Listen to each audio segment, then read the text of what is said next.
సంస్కారం కూడా లేని ఈ జగన్మోహన్ రెడ్డి గారు 4 సార్లు ముఖ్యమంత్రిగా చేసిన నారా చంద్రబాబు నాయుడు గారిని ఏకవచనంతో మాట్లాడటంతోనే అర్థమైపోయింది, కనీస సంస్కారం లేదు. మాట్లాడితే నారా చంద్రబాబు నాయుడు గారిని, మా ప్రభుత్వాన్ని చంద్రముఖితో పోలుస్తూ ఉన్నారు జగన్మోహన్ రెడ్డి. మీరు తెలుసుకోవాల్సింది ఏంటి అంటే, మీరు చంద్రముఖిగా 2019 నుంచి 2024 వరకు ప్రవర్తించి రాష్ట్రాన్ని అల్లకల్లోలం చేస్తే ప్రతి ఓటరు ఈ ఆంధ్ర రాష్ట్రంలో ఒక రజనీకాంత్ అయ్యి మీ మాడు పగలగొట్టారనే విషయం మీరు తెలుసుకోవాలి. కాబట్టే 151 సీట్ల నుంచి 11కే పరిమితం అయ్యారు అనే విషయాన్ని మీరు గమనించుకోకుండా మా మీద అవాకులు చవాకులు పేలడం కరెక్ట్ కాదు అని చెప్పి జగన్మోహన్ రెడ్డి గారికి చెప్పదలుచుకున్నాం.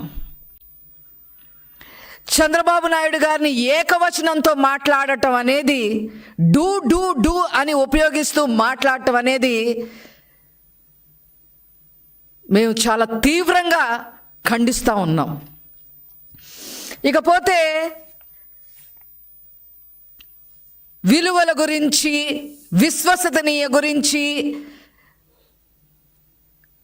విధ్వంసాల గురించి, ఆర్థికంగా మేమేదో చెయ్యలేదు అని చెప్పి, మేమేదో తప్పు మాట్లాడామని చెప్పి రకరకాలుగా మాట్లాడుతూ ఉన్నారు. వాటన్నిటికి కూడా సమాధానం చెప్పడం కోసమే ఈరోజు రాష్ట్ర ప్రజల ముందుకి మేము రావడం జరిగింది. ఒక రకంగా చెప్పాలి అని అంటే, మొదట మాట్లాడితే ఆర్థిక ఉగ్రవాది అయిన ఈ జగన్మోహన్ రెడ్డి ఆర్థిక వ్యవస్థ గురించి మాట్లాడటం చాలా విడ్డూరంగా ఉంది అని చెప్పి ఈ సందర్భంగా తెలియజేస్తా ఉన్నాం. లక్షల కోట్లు లూటీ చేసి 31 క్రిమినల్ కేసులు నెత్తి మీద పెట్టుకొని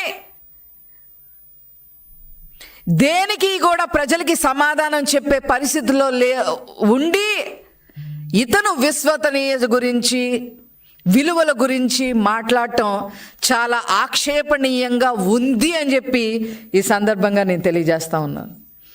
అదేవిధంగా అతను అబద్ధాలు చెబుతా, అతను పచ్చి అబద్ధాలు చెప్పే ప్రయత్నం చేసి ప్రజల మీద ఈ అబద్ధాలని నిజాలుగా బలికించాలి అనే ఉద్దేశంతో దాదాపు గంట పైన కంఠశోష అబద్ధాల మీద అబద్ధాలు చెప్పాడనే విషయం అతను గమనించుకోవాలి. మేము అబద్ధాలు చెప్పే ప్రభుత్వమే కాదు, మాది చెప్పే పార్టీయే కాదు, అబద్ధాలు చెప్పే పార్టీయే కాదు, అది మీరు గమనించుకోవాలి.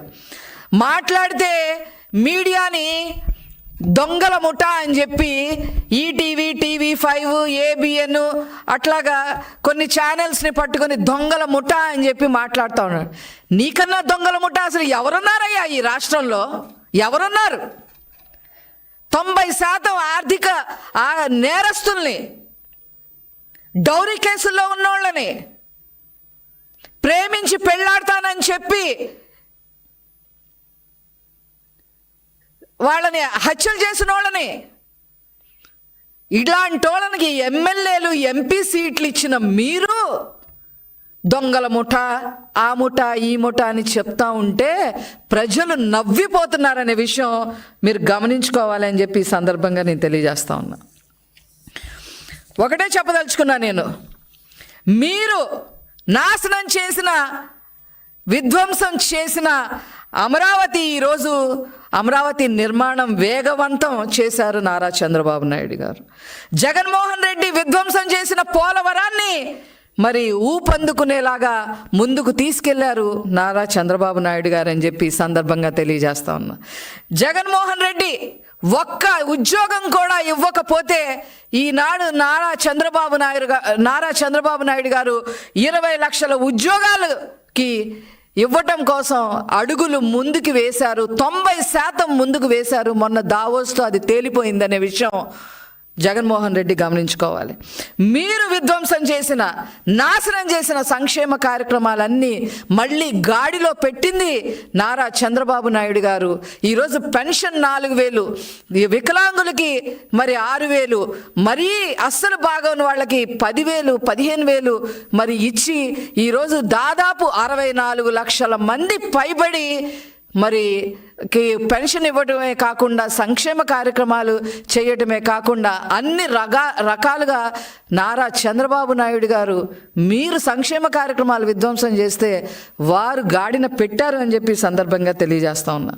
అదేవిధంగా లా అండ్ ఆర్డర్ లేని చట్టాలను తీసుకొచ్చి, దిశ చట్టం అని అదని ఇదని తీసుకొచ్చి యువత 30,000 మంది ఆడపిల్లలు ఏమైపోయారో కూడా తెలియని పరిస్థితుల్లో మీరు ఈ రాష్ట్రాన్ని జగన్మోహన్ రెడ్డి నాశనం చేస్తే అవన్నీ గాడిలో పెట్టడమే కాకుండా ముఖ్యంగా యువతని ముందుకు నడిపించేదానికి మంచిగా డ్రగ్స్ పైన కూడా ఉక్కు పాదం మోపారు అనే విషయాన్ని మీరు గమనించుకోవాలని చెప్పి ఈ సందర్భంగా తెలియజేస్తున్నా. అదేవిధంగా విద్యారంగం సర్వనాశనం చేశారు. విద్యారంగం జగన్మోహన్ రెడ్డి గారు విధ్వంసం చేశారు విద్యారంగాన్ని.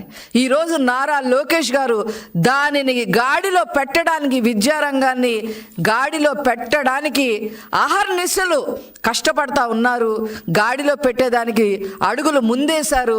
ఇప్పటికే అన్ని విధానపరమైన నిర్ణయాలు 80% తీసుకొని గాడిలో పెట్టడం జరిగింది అని చెప్పి ఈ సందర్భంగా నేను తెలియజేస్తా ఉన్నా. అదేవిధంగా జగన్మోహన్ రెడ్డి గారు వచ్చిన పారిశ్రామికవేత్తలందరినీ ఎల్లగొట్టేసి, పరిశ్రమలందరినీ ఎల్లగొట్టేసి విశాఖపట్నాన్ని నాశనం చేసి అతను మాత్రం కొండ మీద 500 కోట్ల రూపాయలు విలువ చేసే ప్యాలెస్ కట్టుకుంటే ఈరోజు నారా చంద్రబాబు నాయుడు గారు ఏకంగా ప్రధానమంత్రి గారిని మరి విశాఖపట్నం తీసుకొచ్చి 2 లక్షల కోట్ల పైన పెట్టుబడులకి శంకుస్థాపన చేయించిన విషయం జగన్మోహన్ రెడ్డి గుర్తుపెట్టుకోవాలి అని చెప్పి ఈ సందర్భంగా తెలియజేస్తా ఉన్నా.